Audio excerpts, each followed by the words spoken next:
Are we live? It's still saying scheduled.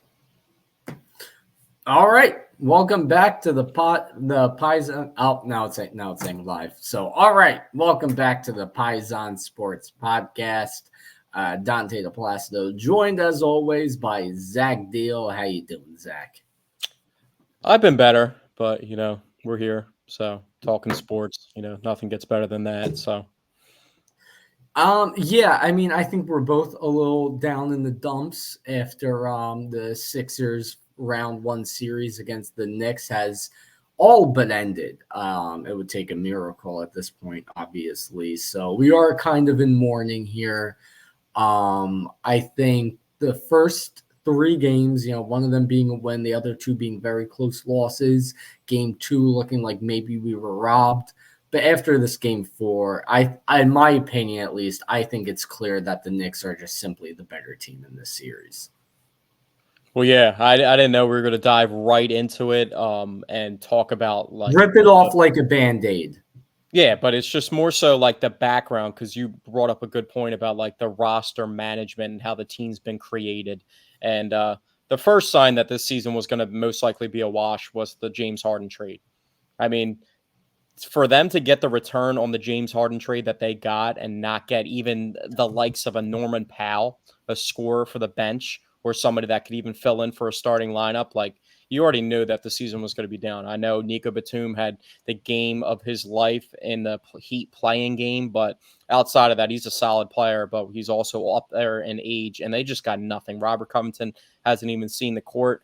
That, for the caliber of player and the level that James Harden is still playing, that was the issue right there. So I kind of knew this season was going to go awry. Then obviously you had the Joel Embiid injury that he missed like 2.5 to 3 months of the season, and it was kind of a wash. So I said before the series started, and I said even before the playoffs started, I said that them even winning a playoff series this year would be a plus.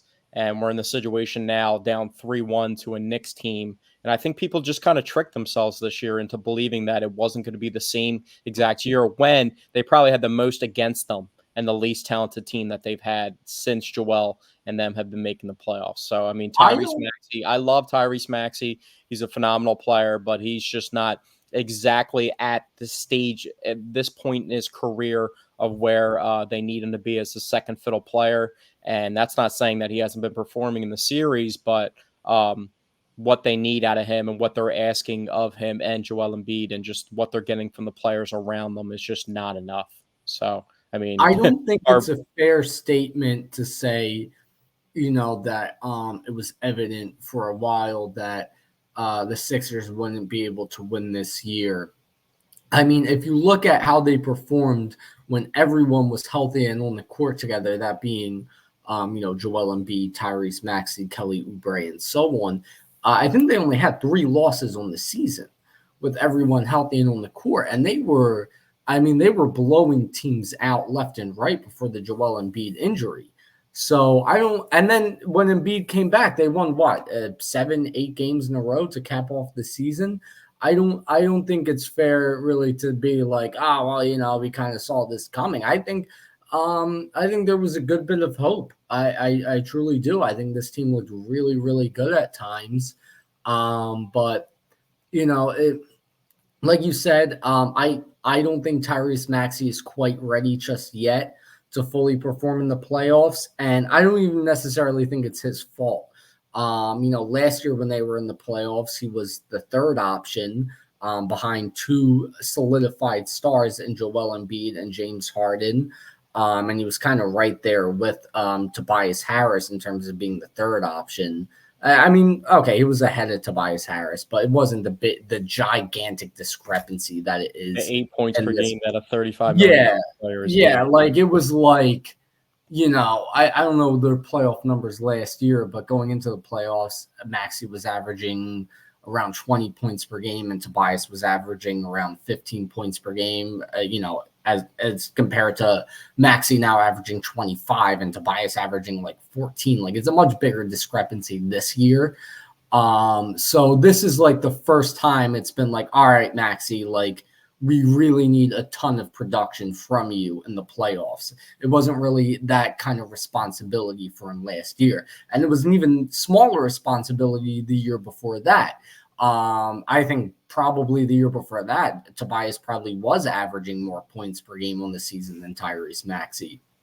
Well, I mean, the So Tobias issue's not even just for like his regular season, like up and down production. I mean, we're talking about what, like since he signed with the Sixers and signed the extension the year that he even got traded to the Sixers and they were in the playoffs, he was bricking corner threes. So he's never really contributed to anything that they've been able to do and any of their playoff success that they have had. So, I mean, it's yeah, just tough. I And mean, I don't want to listen, spend too much time like talking about Tyrese and trying to downplay what he's given the Sixers because he's been oh, as he's been advertised. He's doing phenomenal. Yeah, everything that he's he been can do. There's phenomenal all year nothing from long. these role players. When you have a GM that says that they got the best player at the trade deadline, I mean, maybe that exact day of the players that were available on paper, that was true, but Buddy Hield has done absolutely nothing, and I I can't think he wait. scored what 2 points the entire playoffs, maybe not even a single point.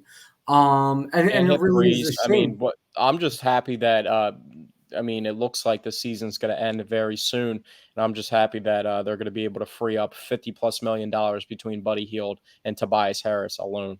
Yeah, I mean, with Buddy Hield, I think after the first week of us having him here, the first week or two, he was averaging 19 points per game, shooting lights out from three. He looked really, really good. Then died off a little bit, but was still a good role player. And in the playoffs, he's just been awful. And once again, I mean, kind of, and almost like to point to the reasoning of Tyrese Maxey, Buddy Hield had never been in the playoffs before in his life, before this season. And I think that's kind of, showing itself here. But yeah, of course, that was the one good thing about the James Harden trade is that they got a lot of players who were on expiring contracts, right? So now with those guys walking, with Tobias Harris walking, now you free up two max contract slots. Um, Granted, I don't think there's two max contract players in this current free agent market. I look at LeBron James, and I think that's a fantastic option on a 1 year deal. I think that would be amazing, but that's reaching a little far. And then outside of that, you got Paul George, who can't really stay I healthy. don't want to pay a 35-year-old Paul George No, like an I do extensive not want amount to. of money. No, yeah, I don't And I want to give love the Paul max George. I think contract Paul to George Paul is George. phenomenal. He played a huge role in the victory. I mean, the Clippers blew a huge lead to the Mavs, and they ended up coming back off the Paul George corner three, and they ended up winning that game. And I think Paul George is still a really good player, but I just don't like the way that that contract is going to age. Yeah, that's the thing. Paul George is probably going to get a 5 year max. He'll be what 38 by the end of that contract. He's by the end of the contract, he'll be horrendous. It'll be Tobias Harris all over again. And even the way he is right now, he's a phenomenal player, but he can't typically stay healthy. It won't be worth giving him a 5 year max. So to me, Paul George, that's out of the question. I think the next best option after that would be Pascal Siakam, which I mean, that's not like, it's not like, oh, we got Siakam, you know what I mean? Like, it's like, okay, that'd be great if we get Siakam, but it's not anything like major. So we do have two max contract slots that are going to be freed up, but it's not the best free agent class. I mean, LeBron was considering the Sixers before he went to the Lakers back in the day. And it's actually crazy how long LeBron's been on the Lakers because it felt like it wasn't that long ago that he moved to the Lakers. But, um, I don't know if LeBron's actually going to move on from the Lakers. He has a pretty solidified life in California. So we'll see with that. I still believe, I mean, everybody obviously knows how I feel about LeBron. I still believe in LeBron. I would take a 42-year-old LeBron James, and he would still probably be the number one option on the team, even with Joel Embiid. But it is Well, what I it don't know is. about But all that. I mean, if we're talking about the actual series, they just need to get better, like role players, like players that actually, the Josh Harts of the world. It's just absolutely ridiculous how many offensive rebounds that they've allowed the Knicks to get in this series. I think Joel Embiid has what, 2 rebounds in the fourth quarter in this entire series in 4 games. Yeah, had 1 point in the fourth the quarter. rebounding has been absolutely horrendous. The role players have been absolutely horrendous. They've hardly had any bench points the entire series. With Embiid on the floor, I think they're like plus 38 and then like minus 36 without him on the floor. How do you Outside of feel about how Nick Nurse has managed Embiid's minutes? Because a lot of people were upset that they're not giving him a breather in the first quarter, and it's kind of like he's not picking and choosing the right spots to give Joel Embiid a rest. Because I think at the end of the day, just Joel, I mean, he's out there battling Bell's palsy. Half his face doesn't work. Half his body doesn't work on the lower body with his leg and his knee injury that he tweaked earlier in the series and just has been dealing with and came back not early, but I mean, just like the workload of, I mean, because like you said, you even said it, they looked great in the regular season when they had all their players, but regular season basketball and playoff basketball are almost not even comparable. two completely different Two animals. completely different animals. Yeah. And everybody kind of underestimated this Knicks team. I mean, Jalen Brunson is the best player on that team. He's one of the best players in the NBA right now. It's just you can't question that. That just is what it is. And to allow him to go for 46 points in yesterday's game, I mean, they're not even doubling him. The shot that pretty much ended the game was a floater where he catches the ball at the 3-point line and just runs into the lane with not a single person covering him. And he just floats the ball up from 4 feet. I mean, how do you just lose track of the best player on the court? And Jalen Brunson, when Luka was hurt in Dallas, won a playoff series pretty much from his effort. So it's not like he hasn't been capable of this level of play. And I just feel like people really underestimated the Knicks, and they kind of just thought that Joel was just going to be able to kick it into high gear, coming back like 7 games before the regular season ended. I mean, it's just really seems unrealistic. Yeah, I mean, I like the idea to not double team Jalen Brunson. I mean, you saw the first 2 games. That is what they did. Jalen Brunson shot a very poor percentage from the floor, but then everyone else was just wide open from 3 the entire game. Game 3, they stopped double teaming Brunson. He dropped, 37 points on a pretty good shooting percentage, but the other guys were shut down. I mean, DiVincenzo, I think, only had like 3 points, maybe not even. And that seemed to be the formula that worked. Now, however, I think in game 4, the times like you've mentioned where they kind of didn't even like pay enough attention on defense, that can't happen. I think the perfect middle ground would have been don't double team him, but certainly don't give him space. Don't forget about him. And they kind of went too far to the extreme in game 4 and giving him too much room to operate.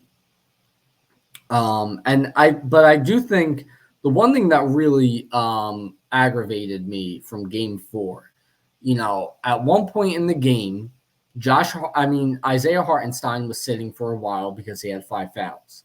Jalen Brunson was off the court. They had no Mitchell Robinson, obviously no Julius Randle. And I said, to myself, okay, no Brunson on the court, no Hartenstein, no Mitchell Robinson. Got to take advantage right now. Got to go on a run while these guys are off the court. And they did absolutely nothing. They didn't even take the lead during that time. And then once Brunson got back on the court, it was wraps. And not only that, you allowed a 6'8" Precious Achua to become a rebounding menace down low. Not only that, Josh Hart, I know he's known for rebounds, but 17 rebounds? Like that is Yeah, just it's the absurd. lack of And rebounding has just been very, very awful the entire series. It's been frustrating to watch. I can't wait until the series ends on Tuesday. I'm so over it. I just want it to be you think it's done. over on Tuesday? You think that's it? Absolutely. Absolutely, I think it's over. Because there is a path. I mean, They look lost. there is a path. If you take it one game at a time, I think they can win on Tuesday. I don't. They it's not like they've been getting blown out in these games. The little things have added up, and ultimately at the end of games they've been blowing it. But I mean, what, they had a 10-point lead in the third quarter yesterday that they blew. That's the thing. I mean, like, you look at the fourth quarter, it wasn't even close. I think the first 3 quarters and I think the final score tell a different story. I think it all comes down to how you look in the fourth quarter, and they were just not even close. to the New York Knicks. I don't think they really scored in those final 4 minutes. I mean, they went on a long, cold stretch in the crunch time of the game. And not to harp on Tyrese Maxey or anything, but I think when there was a 4.5 minutes to go in the game, he had a wide open three that would have gave the Sixers the lead, missed it, and New York just really pulled ahead after that. But like we've said, it's not really Maxey's fault. It's a whole new role for him this year, especially in the playoffs. He's a phenomenal player. He had a phenomenal regular season, took home the Most Improved Player of the Year award.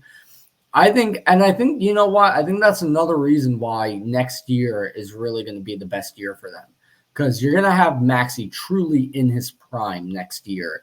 I think he's going to take that final step next season.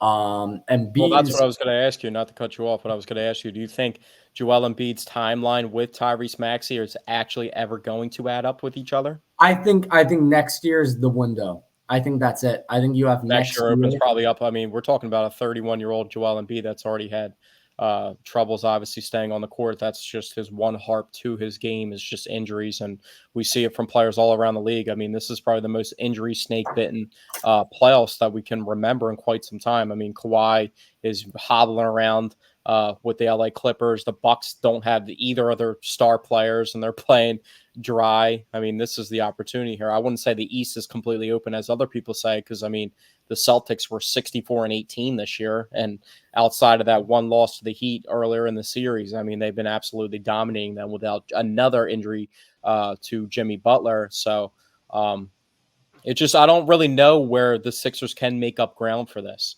with these other teams and the way that they're built, because I mean, the Celtics aren't really going anywhere. They have their two best players still in their prime and going to be in their prime for the next 3 to 4 years. They could have, for being unsatisfied with that James Harden trade, you could have easily traded James Harden to the Milwaukee Bucks if you truly believe that your team would be better without him, and pick back up Drew Holiday in that trade. You know what I mean? You could have made a move like that. They got absolutely nothing for James Harden. Literally nothing. I wouldn't say that. They got two pretty valuable first round picks for the future, which they can use as assets. I know, but Um, I'm talking about that, something that could, like, with the players that they got back in return. I mean, KJ Martin's the youngest player that they got back in return. He hasn't seen a single playoff minute. Robert Covington hasn't seen a single playoff minute. Nick Batum, I mean, I'm not gonna. I like Nick Batum, but I mean, he's past the player that he used to be. And in a trade for James Harden, that's just unacceptable to get that return. So I think Daryl Morey has been absolutely awful with the roster construction of this team and just what fits around ultimately Joel Embiid. Because Tyrese Maxey was a good draft pick. A lot of people were really hype on that draft pick. He's obviously panned out. He's a phenomenal player. But you build this team, you're not going to say, oh, we're going to build around Tyrese Maxey. You're building this team around Joel Embiid. well, you're building around Joel Embiid for right now, but as you know, we've kind of alluded to, their primes aren't going to match up all that well. I think next year is going to be the one year where they're both like purely in their prime. Um, and then outside of that, once Embiid declines and Maxey is a star player, then you build the team around Maxey. I mean, if, let's say my prediction is right. Let's say a 24-year-old Tyrese Maxey is in his prime along with a 31-year-old Joel Embiid. Then after that, Embiid's dipping out of his prime at 32 while Maxey's 25. So then you're looking at from the age of like 26 to probably about 32, the star of the team is Tyrese Maxey. That's a 6-year time period where Tyrese Maxey is your star. So there's absolutely going to be a point in time when you're building around Tyrese Maxey. I But know a lot of people this week too, especially callers on sports radio that I listen to on occasions, and people are just like, they're completely done with Joel Embiid and blaming it on Joel Embiid. It's just, I mean, if you want to trade Joel Embiid and go back to just absolutely no man land, that's on you. yeah, I there's would there's ride no this out trading for Joel. Embiid. There's no There's no trading Embiid. trading Embiid. I You're mean, not going to get the comparable value for Embiid, and they've I'm not going to historically give up been awful Joel Embiid. without him on the court. It's just a dumb idea to trade him. Yeah, I mean, I think that's an absolute asinine way to look at it. Just Joel Embiid. I mean, you go back to pretty much being one of the worst teams in the league if you get rid of Joel Embiid. So, Yeah. um, I mean, yeah, look how they looked, even this season without him. They were horrible. But anyhow, in other news this week, of course, we had the NFL draft. So let's talk about that. yeah. So the NFL draft, we want to pull up the results of the Philadelphia Eagles here. So they stayed put at pick 22. I know me and you were consensuously wanting Cooper DeJean at pick 22, And who we is were now idiots. still a We were Philadelphia Eagle. idiots. We were Who idiots. who is now still a Philadelphia Eagle. I don't think really anybody expected him to fall in the first round like that. I mean, the No. 15 offensive players selected to start the draft was absolutely crazy. But the Eagles stay put. There was rumors that they could trade up for a cornerback of their choice. Sometimes, you hear rumors before the NFL draft, they don't come anywhere close to fruition. But this one Mhm. was actually pretty clear as day. They liked Quinyon Mitchell a lot, and they stayed put and got the consensus number one corner off the board. So if we're going to talk about my reaction on Thursday night, I was a little bummed out because I still wanted Cooper DeJean. That was my preference. Quinyon Mitchell was consensuously a top one or two corner on most people's boards. So I wasn't mad at the pick. I just had a different preference for the pick and just a little bit more positional versatility. But when we get to day two and they end up trading up, and I'm like, oh, I know this is Cooper DeJean. He's fallen way too far. And you heard rumors about the Packers really liking Cooper DeJean. I thought they were going to draft him at pick 25, but they ended up not drafting him. And the Eagles swoop up. And surprisingly enough, the Washington Commanders are the team that they move up with. And I was a little bit salty. I was like, oh, that's a little steep price giving up the 50 and 53rd pick and another draft pick to go up to 10 spots to go get Cooper DeJean. At the time, I didn't know it was exactly Cooper DeJean. That's just what I was expecting. But they get our guy at pick 40. Pick 40 in the draft. What was your reaction when you saw that Cooper DeJean was the 40th overall pick by the Philadelphia Eagles? And also Quinyon Mitchell. How did you feel on Thursday night about that? So Thursday night, I wasn't mad at all. I wanted Cooper DeJean, but Quinyon Mitchell is a phenomenal talent. I was not bad at all. I mean, I was excited. I was like, all right, well, we didn't get Cooper DeJean, but this guy, he's going to be really good. So, no part of me was like even the slightest bit upset we didn't get Cooper as much as I wanted him. And then, in terms of what they gave up to move up to get Cooper DeJean, they got picks in return, however. They gave up the 2 second-round picks and they gave up another pick, but then they also got back a third-round pick That they as eventually well as ended up another trading. pick. By the way, Howie Yeah, Roseman tied the record for most trades yeah, in a with draft 8. since 1990, and there was two other occasions where there was 8 draft trades. So, But and he yeah, got no, the picks for next year as well. So he got a third round pick back for next year, a fourth and a fifth, I believe. So Howie was really wheeling and dealing, but Cooper DeJean at pick 40 is just immense, immense value. My other player, it's funny because the Packers ended up trading back right after that pick happened, and they were definitely very salty about that. And it seemed like the Eagles and the Packers had a pretty comparable board to each other because my second favorite player that I was available, I didn't think Cooper DeJean was ever going to be available, but I did think that Edgerrin Cooper was going to be available in the second round, and they went with a off-ball linebacker. But we saw the value of just off-ball linebackers is pretty much at the same spot a running back or a safety is nowadays. Just nobody really drafts them in the first round anymore. So Edgerrin Cooper would have been my pick there. I thought that he might have been in play. Even with the trade up, but Cooper DeJean, just that value of just the positional versatility. And just real quickly, if we're going to talk about him, then we'll talk about the other draft oh picks. yeah, I still want to actually talk about him outside of the trade itself. But anyway, continue. Yeah, just the thing about Cooper DeJean is some people are kind of startled, and a lot of people are thinking like, oh, you're drafting 2 corners. Like, what does that mean for Slay, Bradbury? I see Cooper DeJean day one playing at strong safety next to CJ Gardner Johnson. And I don't think there's going to be another year of Reed Blankenship starting at safety. Sidney Brown's injured, and Cooper DeJean is just a more talented player in general. Even though I do like Sidney Brown, that's a good safety rotation to have. You always need an extra one because Cooper's versatile where he can play in the nickel if you want him to. So they're going to have to figure out the nickel corner. Quinyon Mitchell is going to be 23 years old. So 2 or to 3 things I didn't like about the Quinyon Mitchell, even though I said I don't think it's a bad pick at all, and I never thought it was a bad pick. It wasn't like I was like, oh man, they got the number one corner on most people's boards. Like that's a horrible pick. It's just that small school guy, so you don't really know exactly what to expect. He had a small sample size versus Senior Bowl participants, but outside of that, he's a small school guy, and he had 4 picks in one game. But I mean, if you look at that game, the quarterback's just throwing absolute ducks to him the entire game. So small school guys, one gripe that a lot of people have, but you can't put too much stock into that. A lot of people are like, oh, I'm going to take the SEC guy and Terrion Arnold, who got picked 2 picks later by the Detroit Lions. I wouldn't have been mad at that pick either. But another thing was this kind of is like the Madden in me. Anytime I do a draft in Madden or a roster construction in Madden, like Quinyon Mitchell is going to be 23 years old before the season starts. So, I mean, that just tells you right there. It's not the biggest deal in the world, but it means that he's going to have to play right away.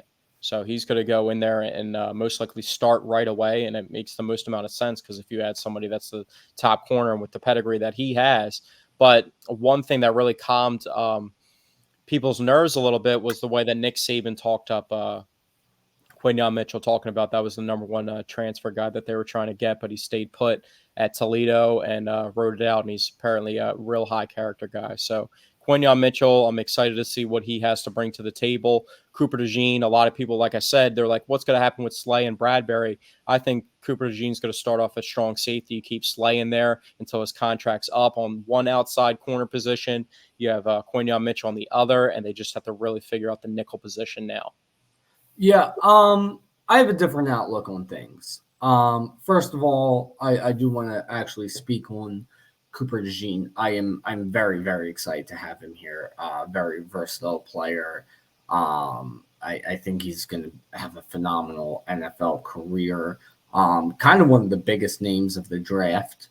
And I do think it's kind of funny how this is kind of the second draft in a row that there are specific guys Eagles fans have wanted and how he has kind of delivered for us. Last year being, like Jalen Carter, Nolan Smith, Keeley Ringo. This year being Cooper DeJean and Jeremiah Trotter Jr., who we'll get to. But in terms of, how the secondary is going to shake up, one, I think training camp will tell, right? I think it's one of those situations where you have so many different guys who, some can work multiple positions. You have multiple guys at multiple positions. It's kind of just like almost like a crapshoot right now and what you might roll with that.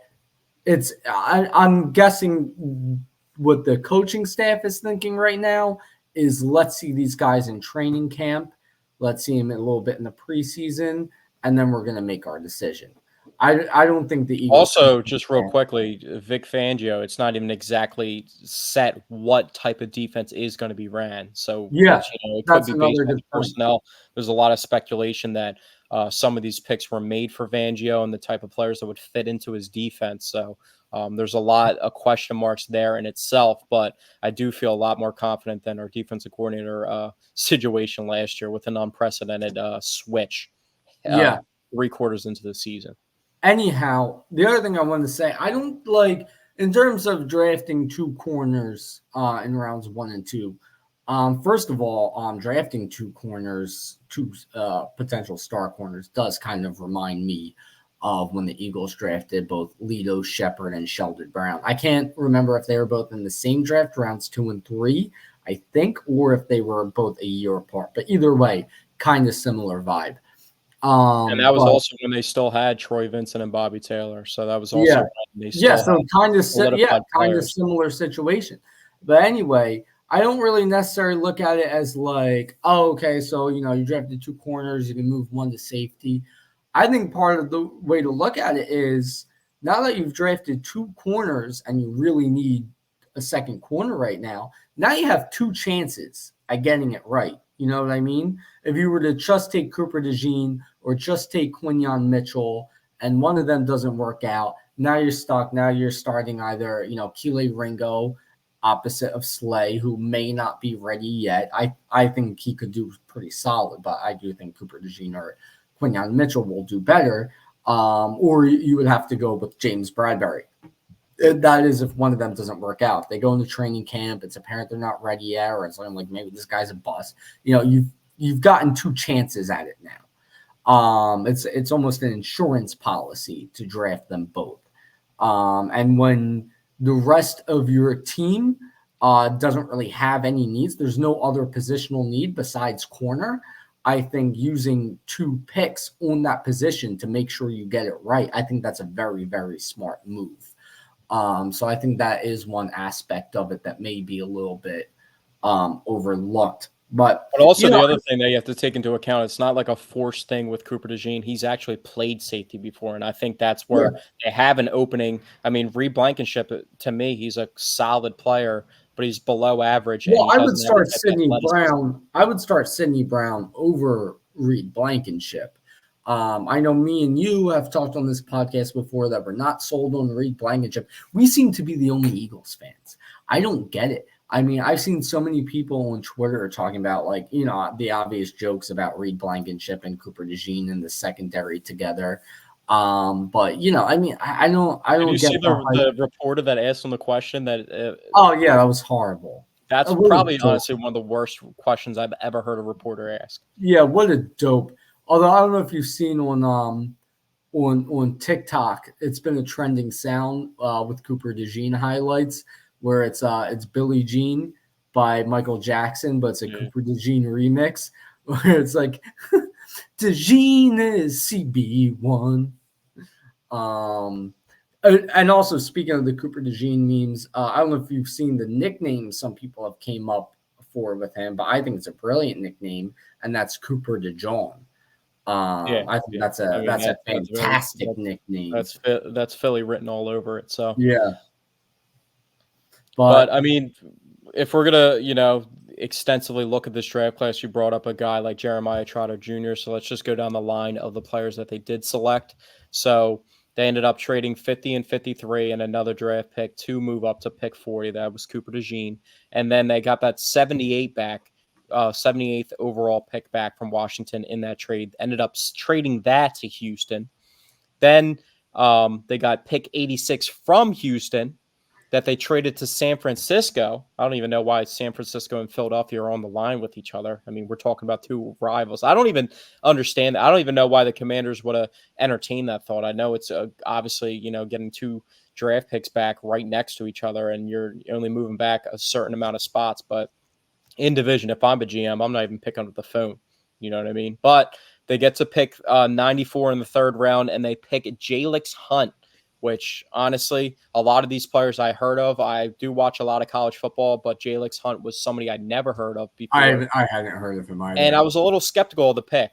And that's kind of like when I was alluding to earlier, picking guys specifically for Fangio's scheme. That might be one of those players because Jalix Hunt actually played safety at Cornell to start his career in a reserve spot and then moved to edge rusher and is an older edge rusher from a small school. And I was kind of clowning Cowboys fans a little bit for their 2nd round pick in a small school edge rusher. And then, they end up the Eagles end up drafting one themselves. So maybe it's a player that has positional versatility. But I'm not the biggest fan of that pick, if we're going to be completely honest. I also don't know too much about Jalix Hunt. I'm not going to sit up here and act like I watched, him extensively over the years, but I'm not the biggest fan of that pick at all. How do you feel about that pick? I mean, same here. I didn't really know anything about him going into the draft. But from what I've kind of understood is he's a bit more of a raw talent. Kind of just somebody they're gonna get to work with. Another older guy as well, played 5 years in college. So that's one gripe that I had about this draft class. So everybody was old. Every single person was old in this draft class. So it was almost like, look at the quarterback. You know what? Here's the thing, though. I would rather take older guys if they're good if they can get it done.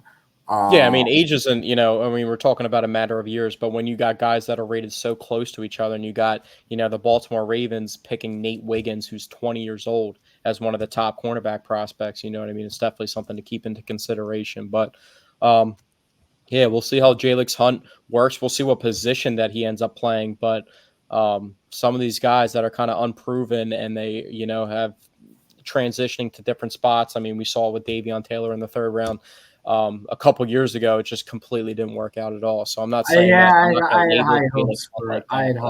But Davion Taylor, but anyway, let's see if I then can remember off the top of my head who the next pick was. I believe was that the offensive guard McMahon, or am I? no, well they had so the Oh, the next pick running after back. It was 94, Shipley.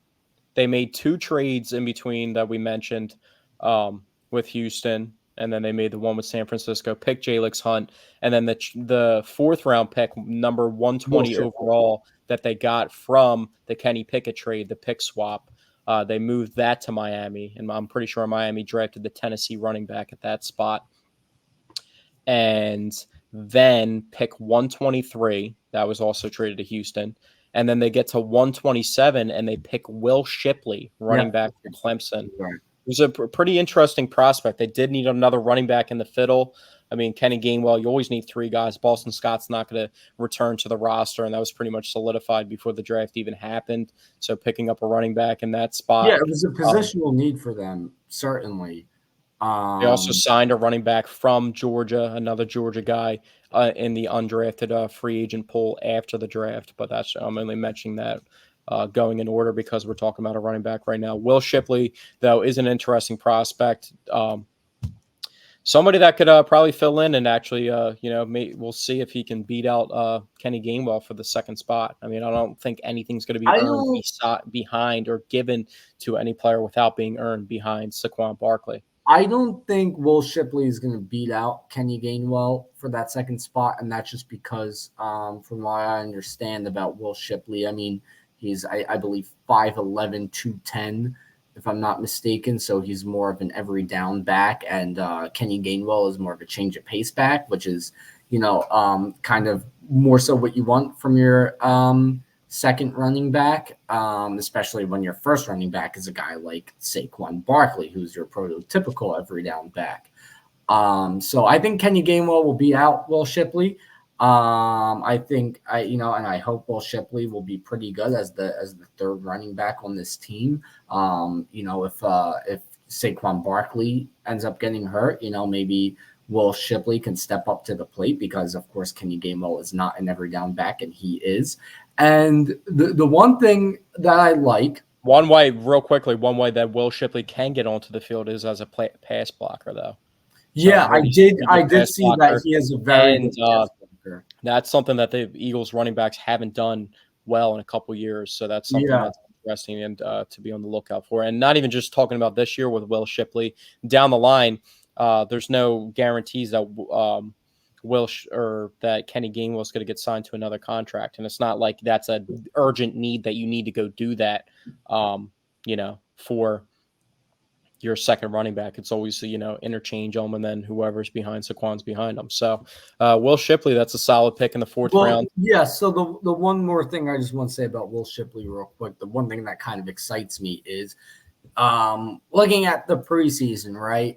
Most preseasons, you got a bunch of boring, undrafted guys playing all the snaps, or sixth or seventh round pick. But Will Shipley is an intriguing prospect, and he's going to get the bulk of the carries in the preseason because obviously Yeah. Saquon Barkley is probably going to see no more than one series of action in the preseason.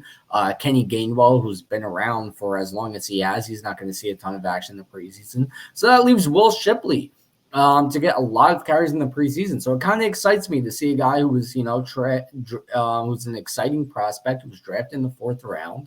It excites me that we're going to see a lot of him in the preseason. So I am looking forward to that. And then after that, they traded the fourth round pick that they acquired from San Francisco to Detroit. The next pick that they actually selected was 152 overall, which was a fifth rounder, and they take a slot receiver, Aeneas Smith.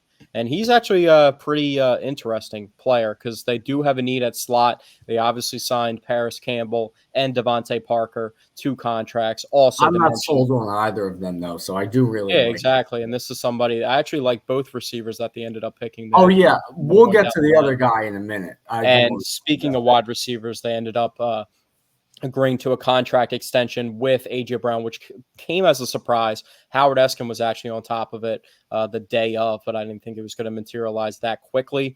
But that's a good thing to have their offense solidified and locked up and all Yeah, together, where they'll have Smitty Devontae Smith, and Saquon, um, AJ and Jalen Hurts all on contracts to follow out. Maybe Dallas Goedert down the line. I mean, if we're looking far, far ahead, is the odd man out there and they have to replenish at tight end. But at least their top 3 weapons on offense and their quarterback are all going to be signed to contracts pretty much around the same timeline. So that was definitely a plus. But Aeneas Smith, slot receiver, I mean, he's got a good opportunity to get onto the field pretty quickly if he can yeah, flash in the preseason.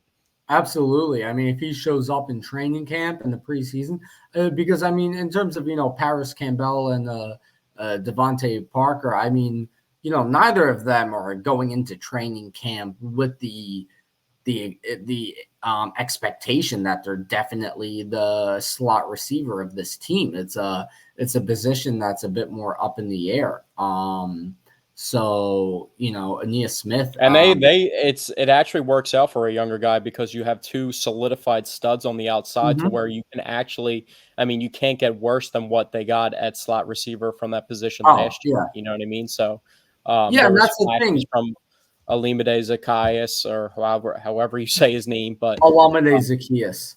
Zacchaeus, whatever you want to say his Zacchaeus. name is, but St. Joe's guy. But at the end of the day, if we're going to talk about another St. Joe's guy, the next pick, 155 overall, somebody rumored to go to the Eagles. A lot of people and a lot of fans, that was their fan favorite going to the Eagles, and they ended up landing him in the 5th round. And I kind of shut down everybody's rumors about the Eagles definitely picking Jeremiah Trotter Jr. because a lot of people were thinking that it was going to be a 2nd or 3rd round pick, and I just didn't see it. He just wasn't a 2nd or 3rd round caliber guy. But I'm not saying that he's a bad player. I actually like what he's shown. He's pretty similar to Nakobe Dean in a way. And obviously, his dad has a huge legacy in Philadelphia. You even saw the phone calls when they drafted him, how emotional that the Eagles front office was getting in drafting Jeremiah Trotter Jr. And I like that pick a lot. I think that's a really valued pick in the 5th round because some people had him going as early as day 2, which I never really saw because he's a little bit undersized and a little less athletic. I think he's very comparable to his dad in that way. He's not the exact same size, but he plays a pretty similar fashion and style of football. I don't know if that's going to translate to this level as an elite player, but I mean, when you watched him in college, I mean, I remember the Notre Dame game from this year when Clemson upset Notre Dame, and he was all over the field, just wreaking havoc. Yeah, I mean, for the 5th round, it's a great pick. Like you said, some people had him going as early as round 2. And just to compare it again to Keelan Ringo real fast, I mean, a lot of Eagles fans wanted Keelan Ringo in the 2nd round last year, or maybe it was the 3rd round. I think it was the 2nd round.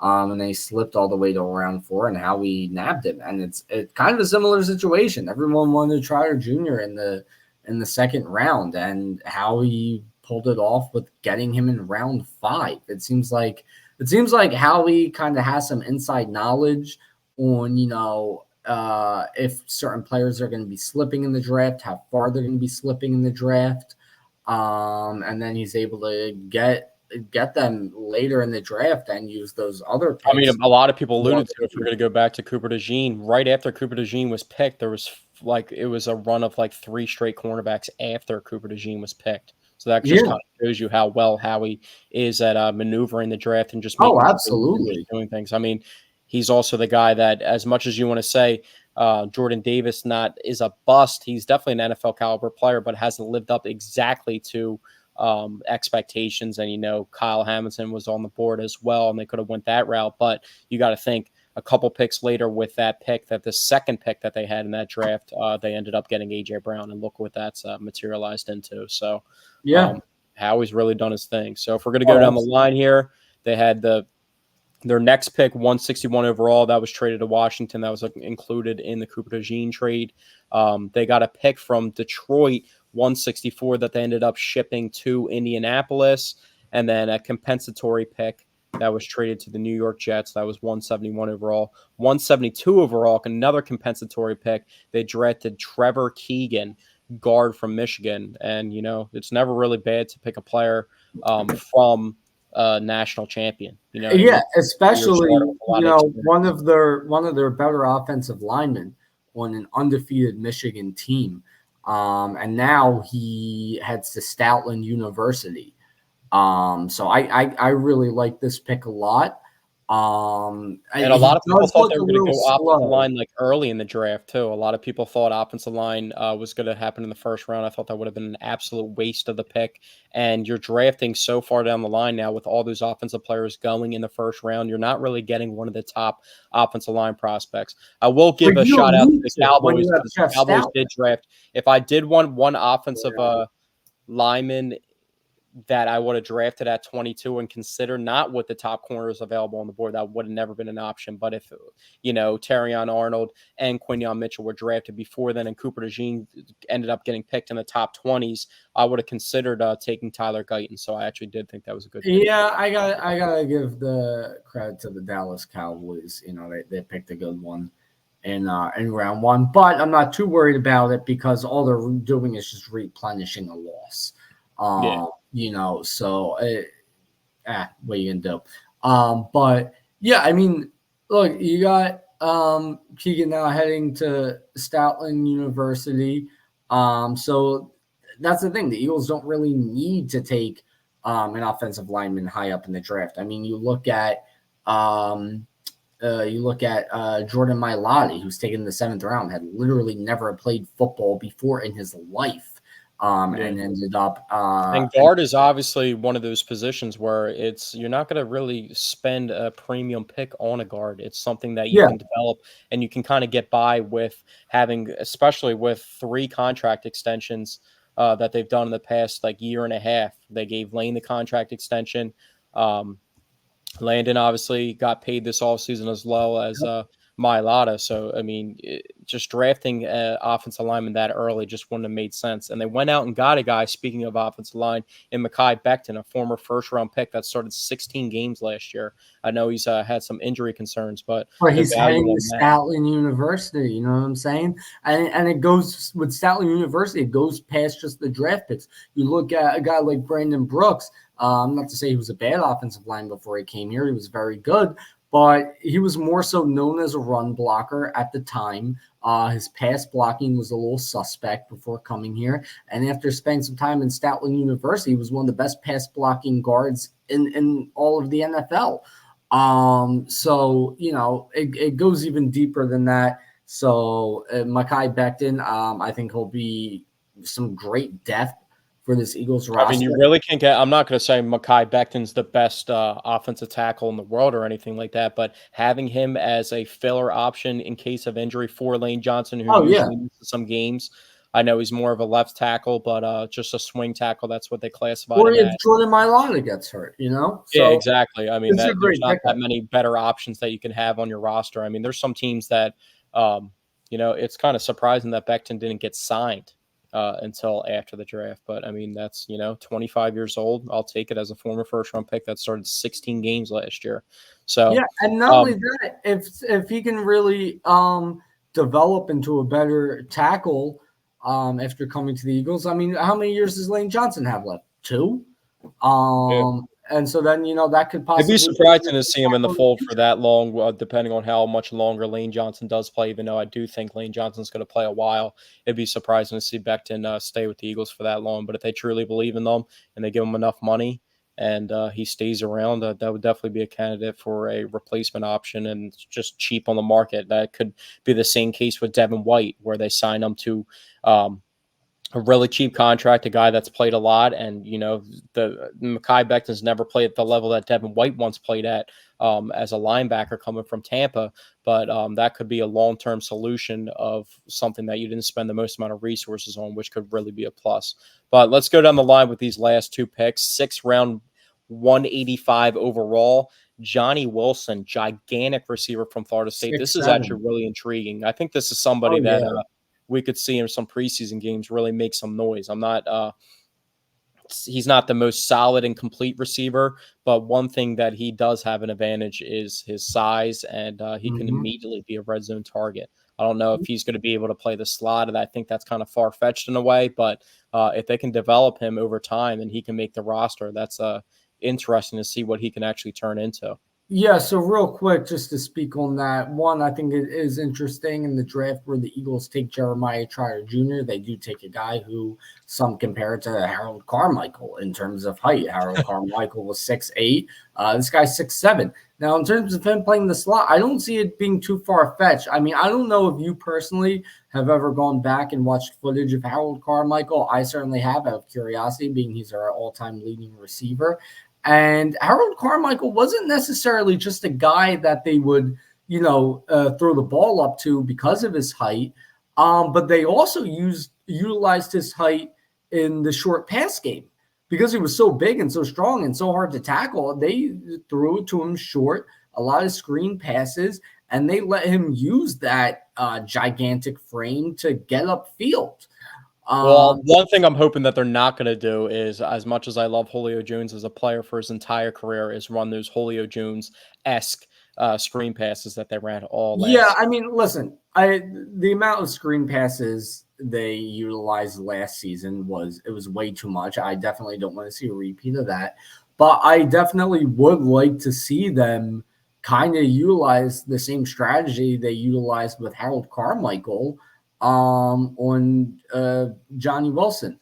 I mean, not make it a big part of their offense. I mean, even if I doubt he'll end up being the slot receiver for the Eagles, but I would like to see, maybe a couple times a game, put him out there in the slot, throw it to him short, let him see if he can get I up mean, also field. a lot of people see him possibly transitioning to tight end, so that could Yeah, also be that's another possibility because they do need tight end depth. But I definitely, at least in the preseason, I would like to see them utilize him in the short passing game and see how well it works. And it would be cool to see, being that the Eagles were the franchise, that Harold Carmichael, who was a guy who was 6'8". But anyway, in the interest of time, let's move on to the final pick.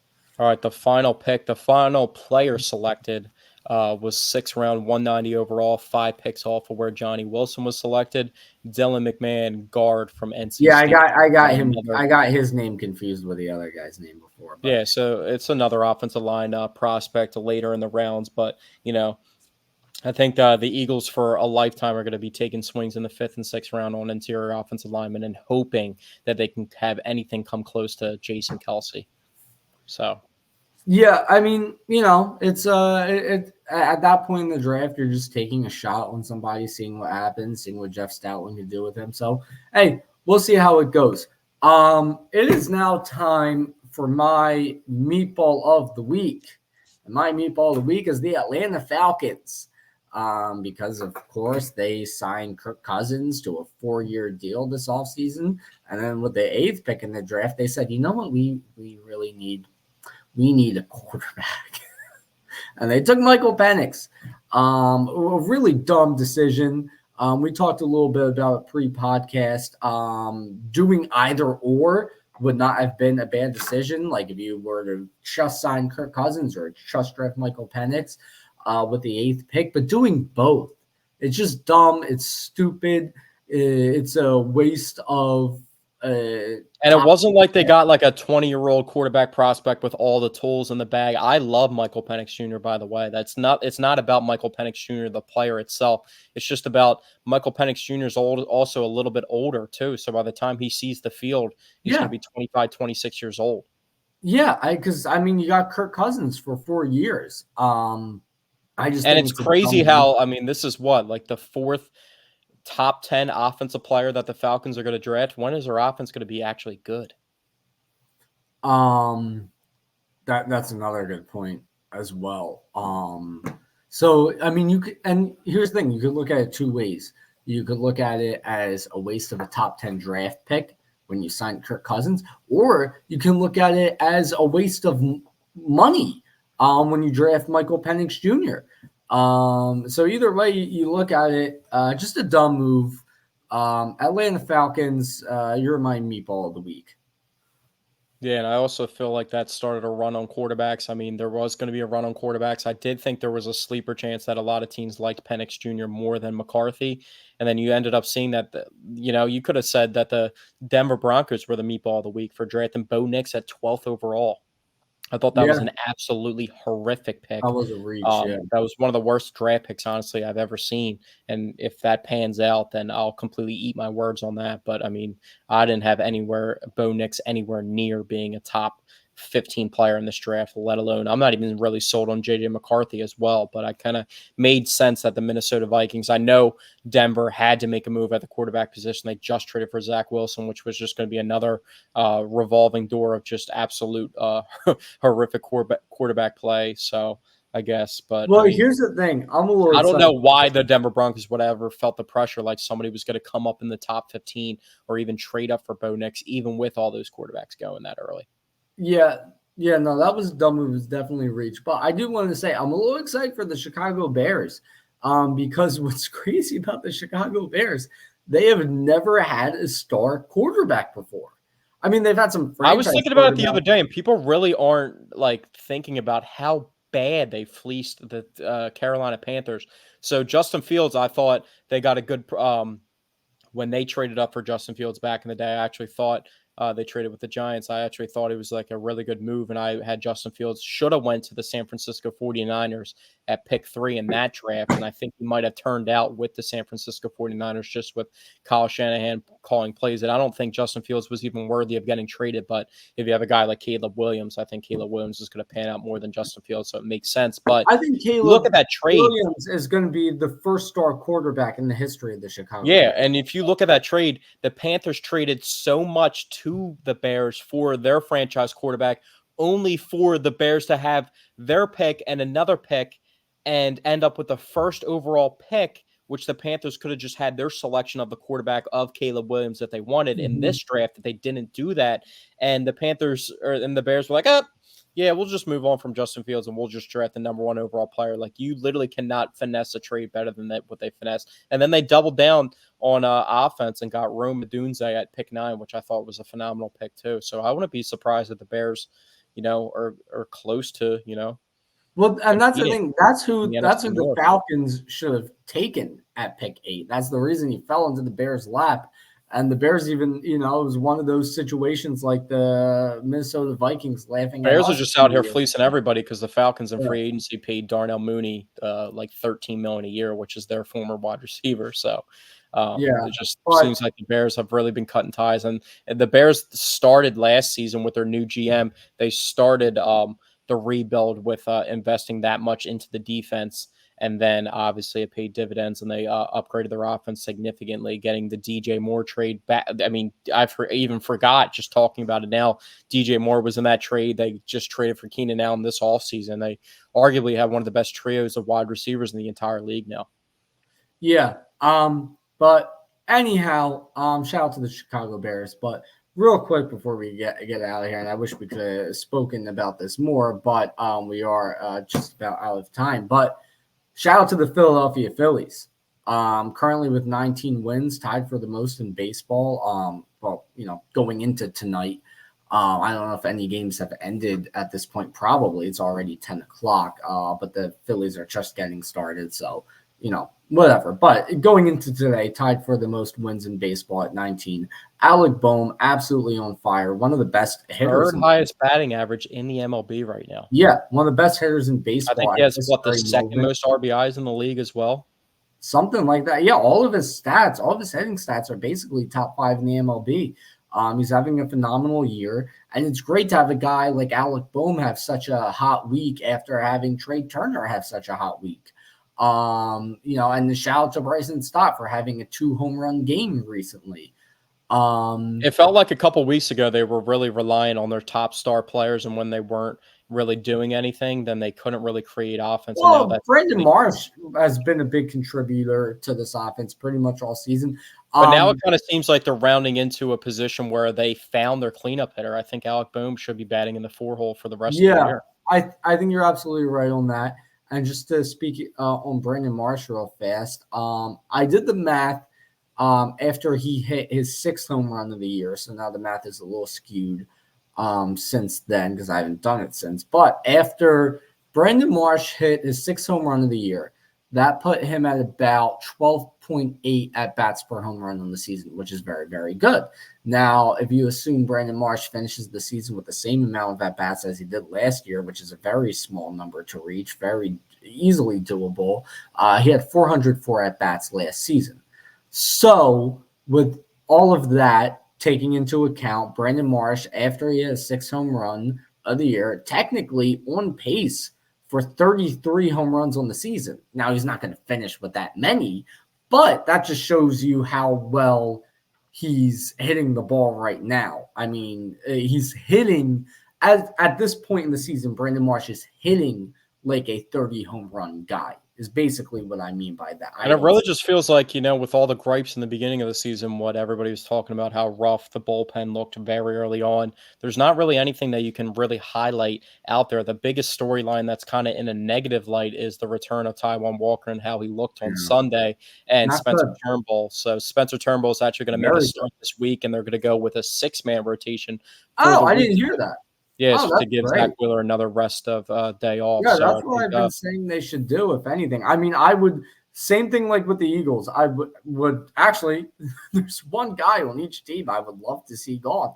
Tobias Harris, Taijuan Walker, and James Bradbury. Obviously they're gonna let Tobias Harris walk, but I would love James Bradbury traded. And I would love Taijuan Walker traded because I only want Taijuan Walker in the bullpen. I don't trust him as a starter, and you're paying him way too much money to leave him in the bullpen. So I would really prefer if they just trade what him. ideally would you want back in a Taijuan Walker trade if that was actually able to happen? Like, what would you expect? Because right now, I mean, A Whit crumble. Merrifield's been playing better as their utility player.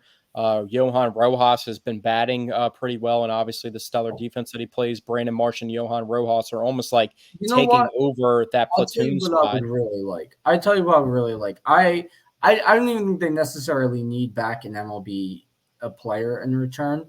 I would really like a great catcher prospect and somebody who's near MLB ready. Nobody exactly immediately comes to mind right now as I try and think of who that might be.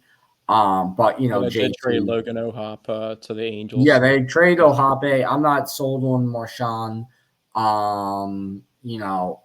But I would definitely I guess you know what is Tyler Soderstrom up to these days? Because when I'm trying to think of catcher prospects in the MLB, I think I remember him making his debut at the end of last season. Yeah, he ended up playing 45 games last year. This year he's been in AAA to start the year. Okay. Nah, he's not looking great. But I mean, that's just me trying to think off the top of my head. But I would like, with JT being pretty much, on the downside of I his don't know. I feel like you kind of exaggerated a little bit about JT, though. Well, I here's don't the think thing. he's Here's the declining thing. on the Even if same he's path not washed, even trajectory. if he's not washed, I'm not saying he is washed, but even if he still is a very good catcher, he doesn't have a lot of time left. I don't think so, especially as a catcher. I mean, catchers have a shorter lifespan unless you're Yadier Molina. So I think if you're going to trade Taijuan Walker for prospects, when you think about what position this organization needs prospects in the most, I think it's the catcher position. You Or you look can at try and replace Nick Castellanos and try and get a Brandon Marsh-esque trade. You know what I mean? Something not you trading could Brandon Marsh, but possibly, yeah. I mean, you could no possibly. one really thought we kind of were really happy with the potential of Brandon Marsh when he got traded to the Phillies, but no one really thought that he was going to turn into the player that he is now. I mean, you could get both. I mean, Taijuan Walker I think has decent value. I think And shout maybe out to Castellanos. He had his first home run of the season. And one thing I noticed about Castellanos this past week, he's been playing pretty good defense, like pretty yeah, phenomenal defense. He had a yeah, sliding catch. He's been he bumped has against the been. wall. I mean, every time that I'm That watching catch the at the Phillies, I mean, wall. he's stepping up. That's the one thing that's kind of underrated about Nick Castellanos is as bad as he has been at hitting this year and just the struggles that he's had in the past with hitting, he kind of steps it up on defense a little bit in those situations. And we have obviously seen him go crazy on defense in the playoffs in crucial moments. So. Yeah, I mean, look, I think it's too early in the season to be like, gotta move on from Nick Castellanos. I mean, he had a good stretch last year where he was. Well, I'm just saying if we're nitpicking the roster for a trade, not even just to trade But that's Castellanos. the thing. I think And in terms of MLB players, I think this roster is set unless you make a yeah, trade to get like I a wouldn't even star. really be. If you're I just wouldn't even getting rid depending of a on. contract like Taiwan Walker, I would say just get prospects in return. And if the Yeah, I Browns wouldn't even don't, really want to do that honestly at this point. I would kind of just like keep it out for no, this year, maybe try and do it in no, the off season, and I would he's kind of keep he's on getting too Walker much because money you never for a know. You pitcher. never know what's going to happen to your pitching rotation, and he's not the worst option at pick at the fifth But pitching he's spot. getting too much. But he's getting paid way too much money to Yeah, he's just getting be paid like way too much money, but it is what it is. At the end of the day, they ended up finding cheaper options that are performing better than him right now. But if there was an injury to their pitching rotation, I mean, I would feel completely confident with throwing him back into the pitching rotation. I say trade him, and if I can take a look real quick to see, yeah, I mean he's got 3 years left on his contract. He's only going to get worse from here. So I think it would be smartest to trade him while he still has value. Before it ends up next year where you absolutely can't start him in any situation, and nobody wants to take on that contract. So I think it would No, be I hear you. smartest to just trade him now. I really hope they do, hopefully at the deadline, and let Well, this. there is a lot of pitchers out there that are hurt for a lot of teams, so I don't Yeah, think I mean there. Taiwan Walker's coming up to people's mind as their number one option in the trade market. But as we get closer to the trade deadline later on in the summer, if these teams are still dealing with these injuries to all these pitchers, then it might be a necessity for them to add to their rotation, and he might be a guy that comes up Yeah, I depending mean, on how they listen, manage. in this era of baseball, with all these pitcher injuries, with it being a combination of pitchers throwing a lot harder these days, added with the pitch clock, and the lesser mound visits, now is really the best trade market for pitchers if you're looking to get rid of one. So I hope they get rid of him. But I don't know about you, but I would say we are out of time. Yes, sir. We are out of time. I have one question for you before we leave, Dante. What's that? Will the Sixers still be playing playoff basketball by the time we do our next podcast, No, no, which will be not most a likely chance either in hell. Sunday or Monday? Not a goddamn chance in hell. All right, there it has. So thank you guys for joining into the Paisan Sports Podcast, episode 44, and we'll be back next week for another edition.